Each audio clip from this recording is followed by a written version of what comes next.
আসসালামু আলাইকুম, welcome to Yasmin recipes. আশা করি আল্লাহর মধ্যে সবাই ভালো আছেন। বাচ্চাদের টিফিনে বা বিকেলের নাস্তায় এগ চিজি স্যান্ডউইচ কার কার ভালো লাগে অবশ্যই কমেন্টে জানাবেন। আমি এখানে 4টা সেদ্ধ ডিম নিয়েছি এবং কাঁটা চামচ দিয়ে সবগুলো ম্যাশ করে নেব। এর মধ্যে স্বাদমতো লবণ,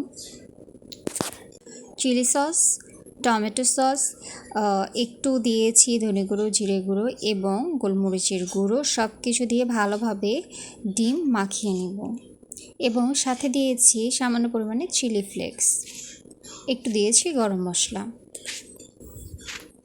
আপনারা ইচ্ছা করলে আরও অন্যান্য মশলাও অ্যাড করতে পারেন।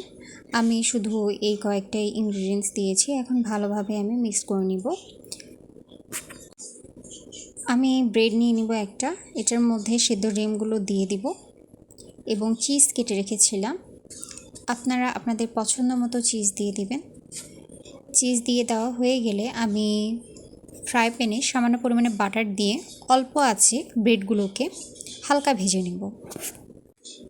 ফ্রাই প্যানের ওপরে অল্প আছে ব্রেডগুলোকে আমি কিছুক্ষণের জন্য রেখে দিব, এতে করে চিজটা গলে যাবে। আশা করি এই সিম্পল ইজি রেসিপিটাই আপনাদের ভালো লাগবে। কেমন হয়েছে অবশ্যই জানাবেন। সবাই ভালো থাকবেন, সুস্থ থাকবেন। আল্লাহ হাফেজ।